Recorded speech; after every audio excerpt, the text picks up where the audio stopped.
1903 was a good year in the career of Montague Rhodes James. He was well established in his post as director of the Fitzwilliam Museum in Cambridge. He was far advanced in a project to catalogue all the medieval manuscripts in Cambridge University collections. At the beginning of the year, he'd pulled off something of an archaeological coup by locating the tombs, complete with skeletons, of 6 medieval abbots of Bury St Edmunds.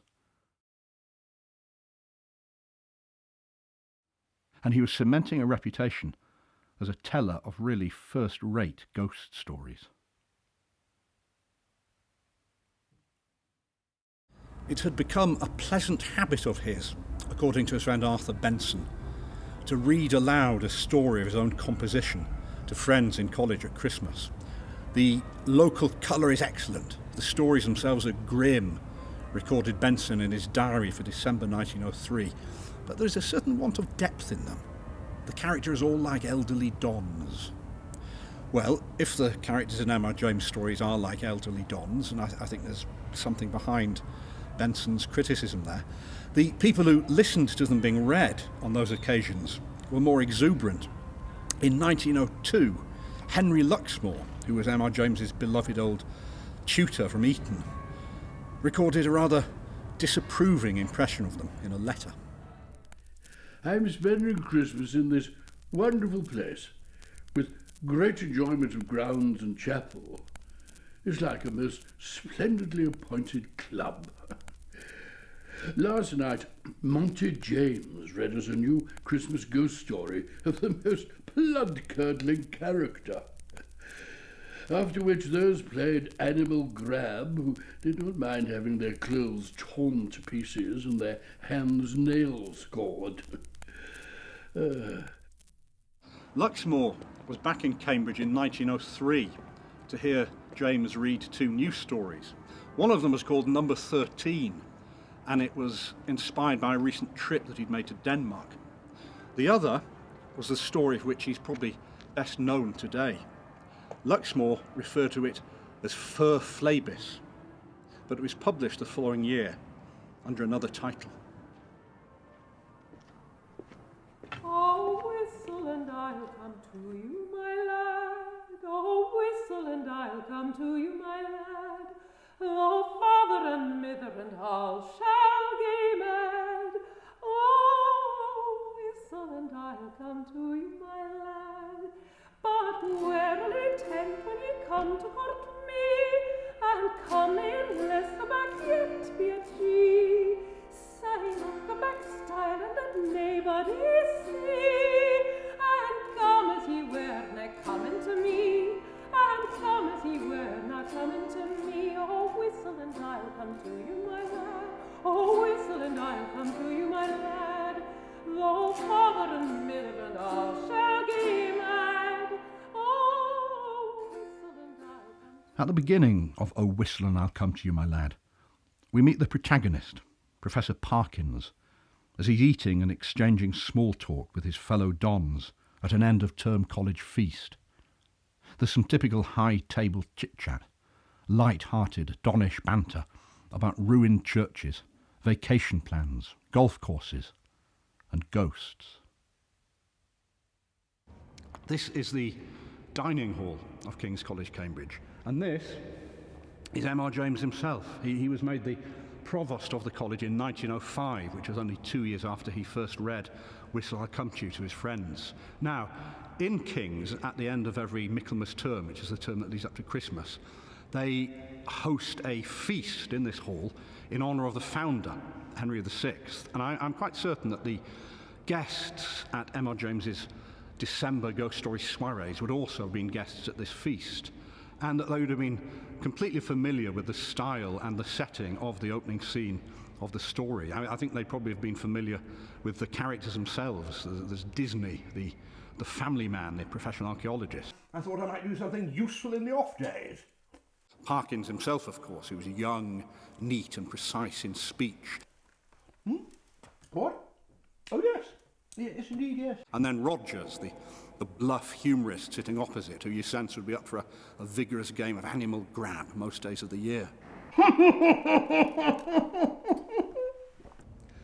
In another account of Christmases at King's, a friend of M.R. James gives us the names of some of the people who regularly attended his ghost story evenings. There was Henry Luxmore, who we've already met, Samuel Gurney Lubbock, a younger friend who wrote a rather interesting memoir of M.R. James after he died, and the Reverend E.G. Swain, who was sometime chaplain of King's College and who himself wrote a collection of perfectly acceptable antiquarian ghost stories in emulation of M.R. James. Now, there's one person who's not mentioned by name, but who I think was a likely guest and who had an indirect influence upon the details of Whistle I'll Come to You, My Lad.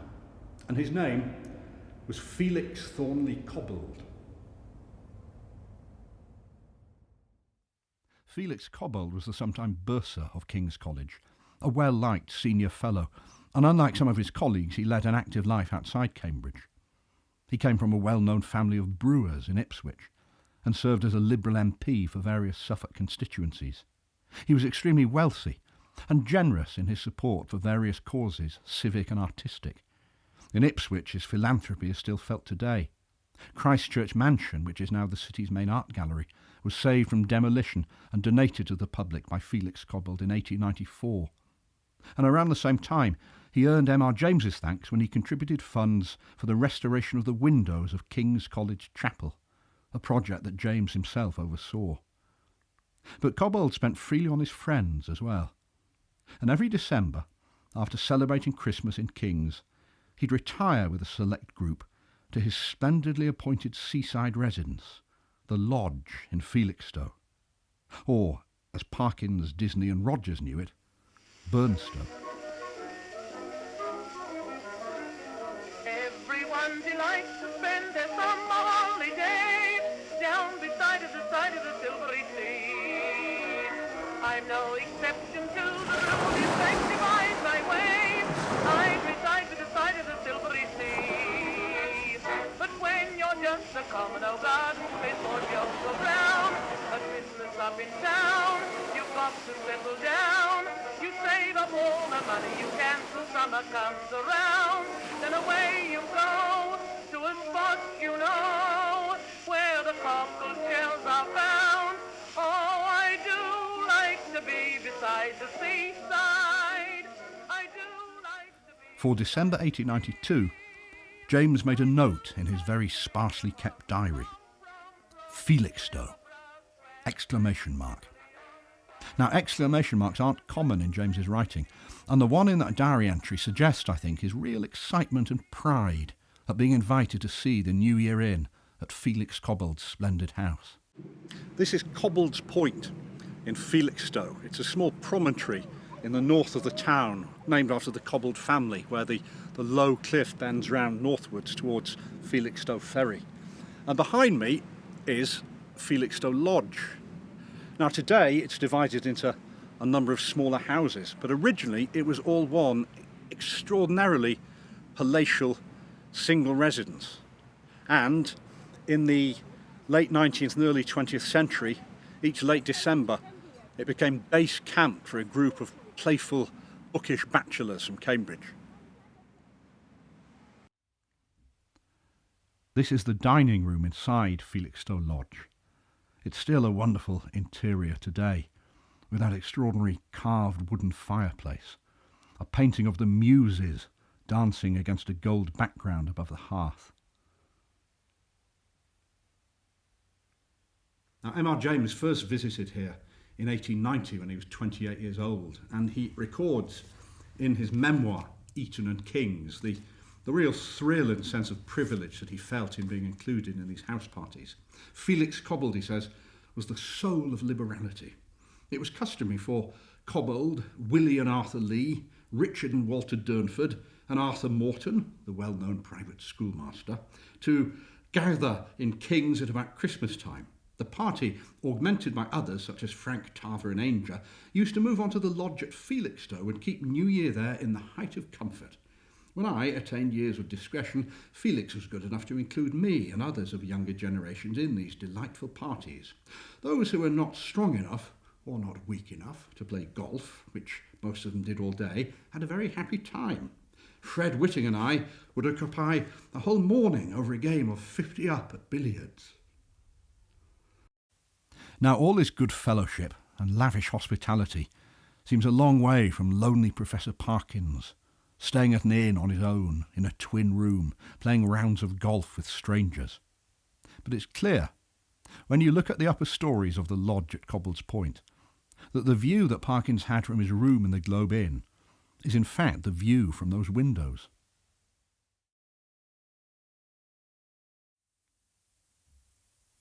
The village of Burnstow, and today the container port of modern Felixstowe, off to the south. To the north, no houses, just the beach and a low cliff backing it. Cobbald's Point really is the only site in Felixstowe where you get that clear view, both north and south. And it was surely as he looked out of one of the upper windows in the house behind me, perhaps in a break from billiards or the after-dinner merriment, that the kernel of the idea of "Whistle, I'll come to you, my lad," emerged in James's mind.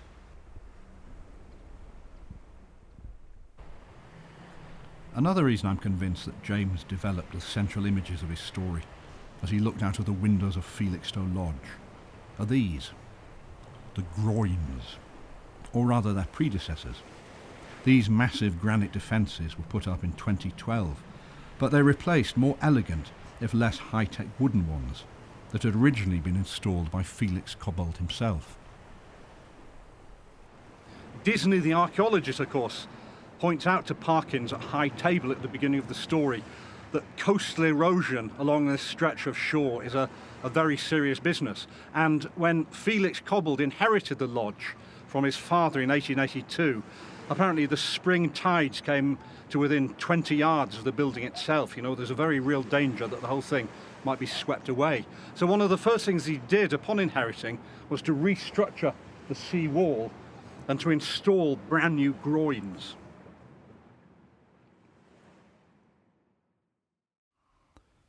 Beautiful, useful timber groins, running in straight lines down to the sea. I've sometimes thought that James's description of the indistinct figure in light fluttering draperies who chases the man down the beach and over the groins in Parkins' dream vision is somehow tidal.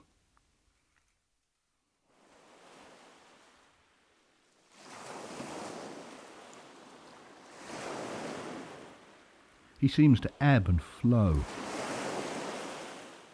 to rise and fall.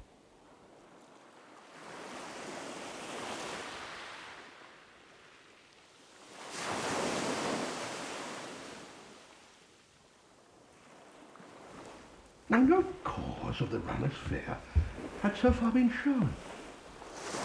Out in the distance, there was a little flicker of something light-coloured, growing rapidly larger. It too declared itself to be a figure in pale, fluttering draperies, ill-defined. Now, there was something about its movements that made Parkins most unwilling to see it. At close quarters it would stop, raise its arms in the air, bow down to the ground and then run, stooping along the shore to the water's edge and back again. Then, uprighting itself once more, it would continue its forward motion at a speed that was both startling and terrifying. The moment came when it was hovering but a few yards behind that groin where the runner lay hiding.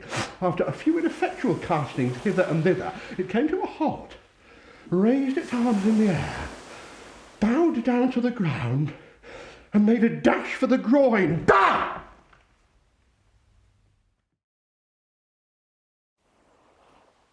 It's an image that's reinforced by James McBride's superb picture of the climax of the story, where the animated bedsheets loom over Professor Parkins like a wave about to break, There's a strong sense of physical, elemental power, of terrible inevitability.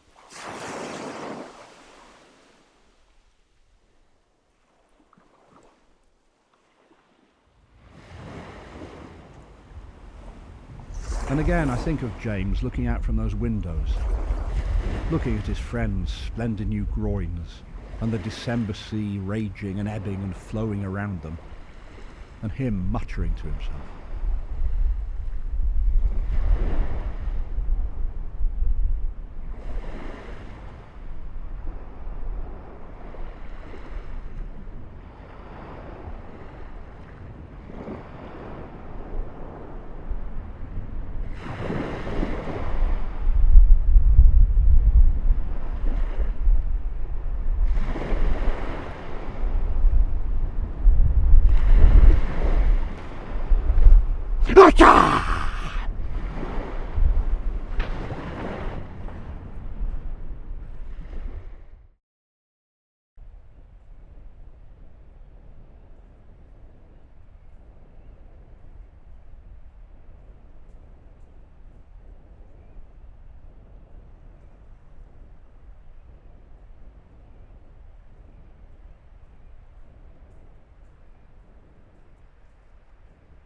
Arthur Benson praised the local colour in James's ghost stories, and it's true that the settings of his tales are often brilliantly evoked. He bought his gift as a catalogue of illuminated manuscripts to bear on his detailed and accurate descriptions of places. One of his great strengths as a writer of fantastic fiction, I think, as an imaginative storyteller, is that he wrote so clearly and well about what he knew. He situates his supernatural horrors in plausible and recognisable surroundings and contexts. Large country houses, libraries, churches, colleges, hotels, beaches. And this is shown no more strongly than in his description of Burnstow. The golf course at Old Felixstowe hasn't changed much since it was first laid out in 1881, the year before Felix Cobbald inherited the lodge. And if he didn't actually play golf himself, M.R. James clearly got out and about on foot. You can immediately recognise the place from his descriptions in the story. The clubhouse and a rather creepy old Martello tower.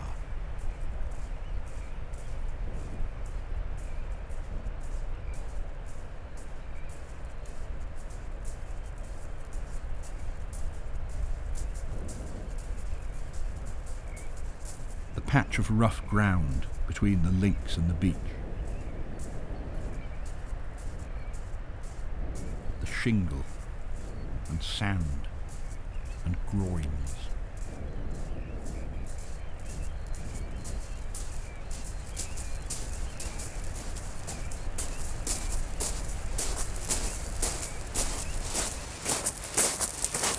But it's not just the built environment and the landscape that M.R. James evokes so brilliantly in the story.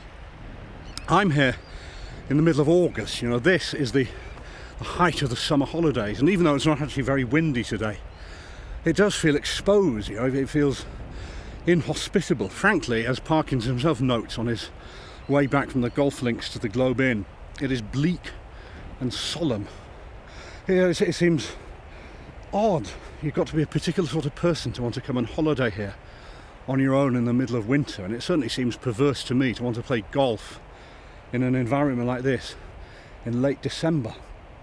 And in one sense, perhaps, Oh Whistle and I Come to My Lad is a horror story about the British weather.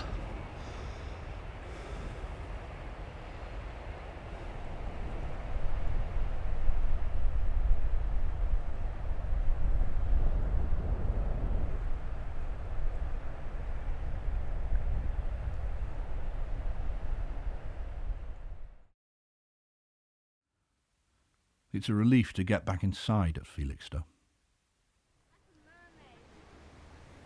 This is the Fludger's Arms on the seafront at Felixstowe. It's only a few yards down the road from Felixstowe Lodge. Now this red brick building with its bay windows looking out across the sea with their views to the north and the south was built in 1903, but it replaces a more modest wooden structure that had been around since 1839, and M.R. James must have known the place on the outside, even if he never stopped in for a pint. And I think that if you really want to look for a real-life public house counterpart to the Globe Inn, then the Fludge's Arms is as good a candidate as any. Now, Arthur Benson says that M.R. James's ghost stories lacked a certain depth. And I think I know what he means. I agree with him to an extent. They are spine-chilling, certainly. They, I think, also have this underlying streak of melancholy. But they're not what you call profound. You know, they don't provoke deep thought. They don't invite the reader or the listener to reflect upon his innermost being or his religious convictions.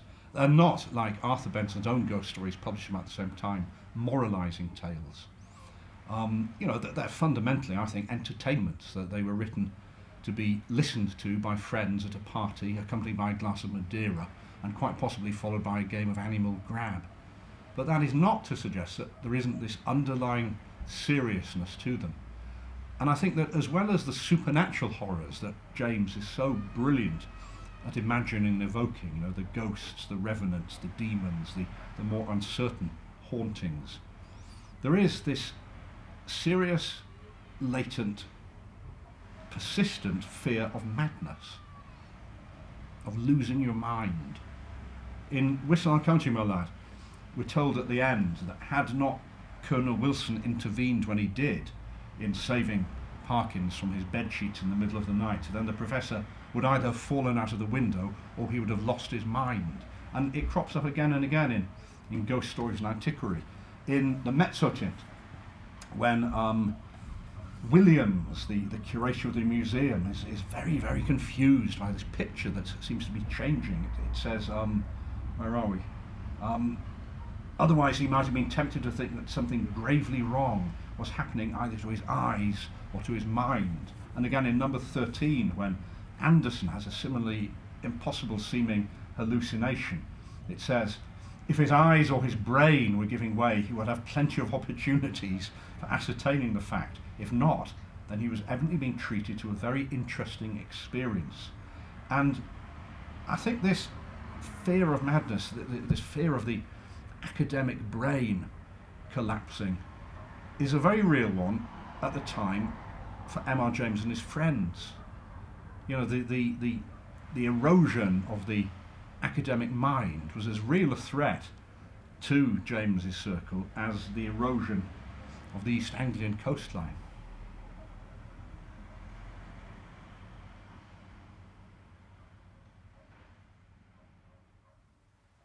Blow the wind southerly, southerly, southerly. Blow the wind south o'er the bonny blue sea. Blow the wind southerly, southerly, southerly. Blow, bonny breeze, and bring him to me. They told me last night there were ships in the offing, and I hurried down to the deep rolling sea, but my eye could not see it, wherever might be it, the bark that is bearing my lover to me. This is the TAF, or Taff, the Twice a Fortnight Club, another jocund group of Cambridge friends who'd meet every Sunday evening during term to share a cold collation, talk, sing, read to each other and play the piano. Intriguingly, it's been suggested by one former member, Sinclair Donaldson, who later became the Bishop of Salisbury, that M.R. James began his habit of reading ghost stories aloud to entertain this crowd every time he won a university prize, which is fairly often. That's M.R. James there, in the middle of the bench on the front row. Next to him is Arthur Benson's brother, E.F. Benson, who himself wrote some really terrific ghost stories. That's another Benson brother, Hugh, who also wrote ghost stories and became a Roman Catholic priest. That there is George Duckworth, who set up the famous publishing company. And in the centre, with his stripy top, the rather wild hairdo, his humorous eyes and the pipe clenched between his teeth, is the fundator, the founder of the Taff, James Kenneth Stephen. Now, he was a really fascinating character and ultimately a tragic figure, and the sad story of his decline and fall into insanity is closely bound up with those New Year's house parties at Felixstowe. J.K. Stephen was the son of a celebrated High Court judge and the nephew of the eminent man of letters Leslie Stephen, Virginia Woolf's father. Known as Jem to his many friends, he was one of the brightest and most original figures to come up to Cambridge in the 1870s. A few years older than M.R. James, he trod the well-worn path from Eton to King's College in 1878. At Cambridge, Stephen became well known for his colourful speeches at the Union. He got a first in history in 1881, and his performance as the tragic hero Ajax in the inaugural Cambridge Greek play the following year received widespread national acclaim. As M.R. James himself noted, it seemed afterwards a sad presage that he whose great brain was in the end stricken should have had to present that particular part. It's no surprise that this charismatic, humorous poet was invited to join in the celebrations of Felixstowe Lodge each New Year. We don't know how often he went, but he was definitely there as Felix Cobbald's guest in December 1886, when an accident occurred which changed and in fact almost certainly cut short his life. Accounts differ about exactly what happened. Arthur Benson has it that he was injured while examining a pumping mill. In the Stephen family, it was held that he was struck on the head by a projection from a passing train. It has been suggested that the horse he was riding was frightened by the sound of a whistle from a railway man, or a gust of wind blowing a leaf and bucked its rider to the ground. Whatever the details, it's certain that on the 29th of December 1886, J.K. Stephen suffered a blow to his head which healed physically, but after which he was never the same again. He wasn't as lucky as Professor Parkins. Over time, J.K. Stephen did indeed lose his wits. He soon got over the accident, said Benson, but no doubt some subtle inflammation of brain tissue resulted. He began to form sanguine and unbalanced plans, to be extravagant in money matters, and to display emotional tendencies of a rather vehement type. He set up a literary magazine in 1888, The Reflector, of which he was the sole contributor, the editor, and the distributor, and into which he ploughed reckless amounts of money. M.R. James himself wrote an article for the April edition of this magazine, giving an account of an archaeological excavation that he was involved with in Cyprus. Mr. Reflector, it begins, I conceive that it is not altogether with you as with me, unless indeed you are sitting upon a towel, yourself lightly attired in flannels, under the shade of the eastern wall of the Temple of Venus at Paphos. And I'm sorry to notice that that is not the case. It's signed, Your Obedient Servant, M. After 17 issues, the money ran out and the Reflector folded. In 1890, Stephen was expelled from the Savile Club in London for violent conduct towards the staff. And in 1891, the year that this portrait of him was painted, he narrowly avoided jail in Paris on charges of fraud. Virginia Woolf, who herself knew something of madness, remembered him from her childhood, unsuccessfully trying to woo her stepsister. That great figure with the deep voice and the wild eyes would come to the house looking for Stella with his madness on him, and would burst into the nursery and spear the bread on a sword stick. He was mad then. He was in the exalted state of his madness. Once he came in at breakfast. Dr. Savage has just told me I'm in danger of dying or going mad, he laughed. In 1890, Stephen returned to Cambridge and took rooms at number 18 Trinity Street. For a while, his friends and family sensed an improvement in his mood and behaviour. He took on pupils for tuition in law and history. He began to speak again at the Union, and he published 2 volumes of poetry, Lapsus Calami and Musa Quotendis. I don't think many people read J.K. Stevens' poems today, which isn't a great surprise. I mean, they're not bad. Some of them are genuinely funny, and he had a definite gift for pastiche. But on the whole, I think you'd categorise them as light verse. They're pretty forgettable. And unfortunately for Stevens' reputation, the poem which is perhaps most widely quoted today shows him in a rather bad light. It's called In the Backs, after the area of Cambridge by the river that many of the colleges back onto. Now please just sit yourselves comfortably, because I'd like to read it to you. In the Backs. As I was strolling lonely in the Backs, I met a woman whom I did not like. I did not like the way the woman walked, loose-hipped, big-boned, disjointed, angular. If her anatomy comprised a waist, I did not notice it. She had a face with lips and eyes adjusted thereunto, but round her mouth no pleasing shadows stirred, nor did her eyes invite a second glance. Her dress was absolutely colourless, devoid of taste, or shape, or character. Her boots were rather old, and rather large, and rather shabby, not precisely matched. Her hair was very far from beautiful, and not abundant. She had such a hat as neither merits nor expects remark. She was not clever, I'm very sure, nor witty, nor amusing. Well informed she may have been, and kind, perhaps, of heart, but gossip has written plain upon her face. And so she stalked her dull, unthinking way, or if she thought of anything, it was that such a one had got a second class, or Mrs. So-and-so a second child. I do not want to see that girl again. I did not like her. And I should not mind if she were done away with, killed, or ploughed.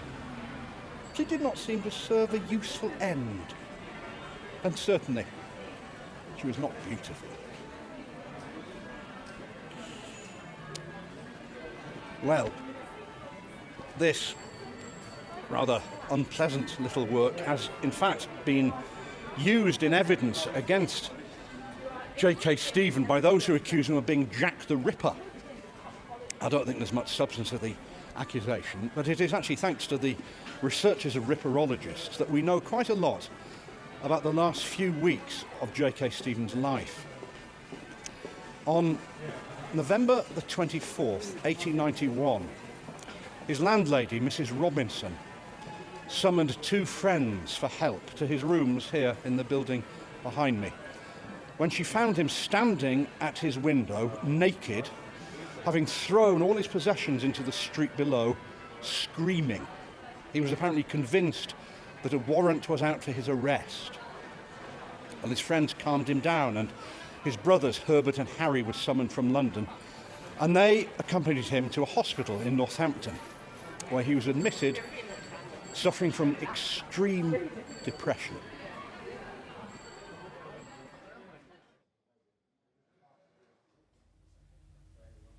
I imagine the conversation 3 weeks later at the lodge in Felixstowe.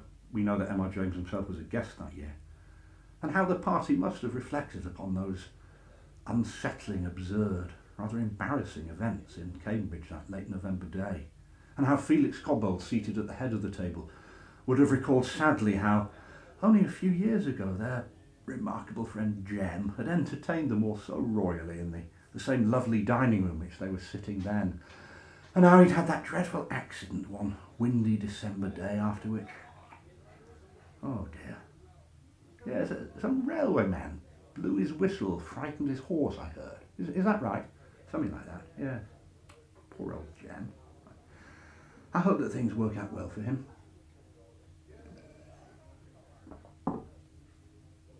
They didn't. St Andrews, the hospital to which J.K. Stevens was admitted, had been founded as the Northampton General Lunatic Asylum in 1838, It was the same institution in which the poet John Clare spent the last 25 years of his life. Like John Clare, Stephen never left St Andrews, although his residence was much shorter. A few weeks after his admission, despite interludes of improvement in his mood, his condition deteriorated abruptly. He began to refuse food, and on the 3rd of February 1892 he died. The cause of death was recorded as mania, refusal of food, and exhaustion.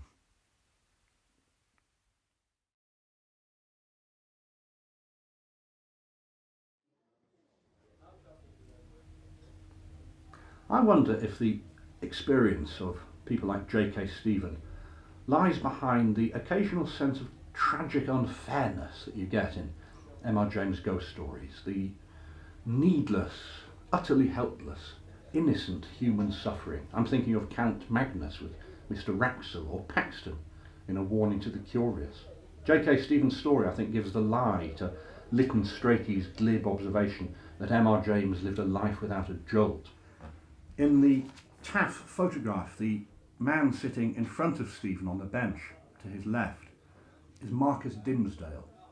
He was another fellow of King's, a classicist, a wit, a writer of humorous essays. Unlike James and the Benson brothers, Dimmesdale got married in 1902 very happily.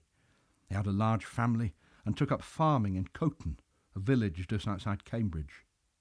But he'd suffered since early manhood from what a friend called a fatal neurasthenia.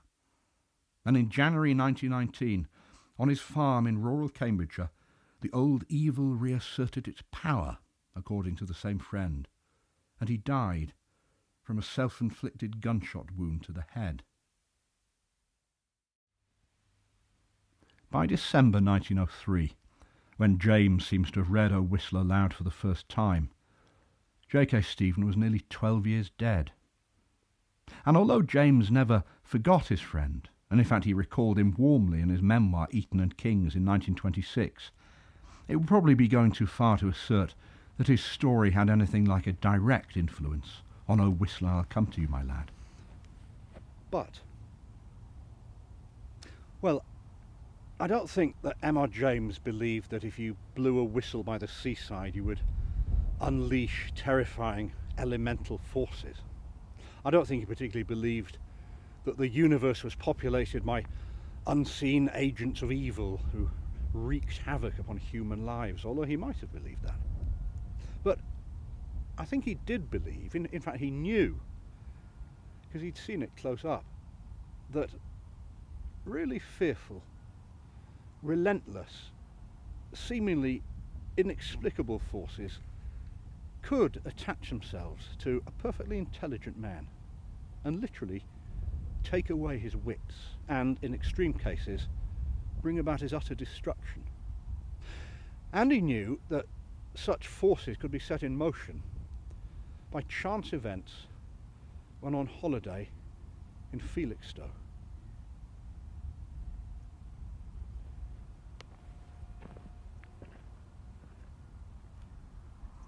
Oh, whistle and I'll come to you, my lad.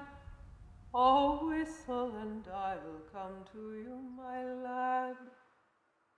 Oh, father and mother and all shall gae mad. Oh, whistle and I'll come to you, my lad. But warily tend when ye come to court me.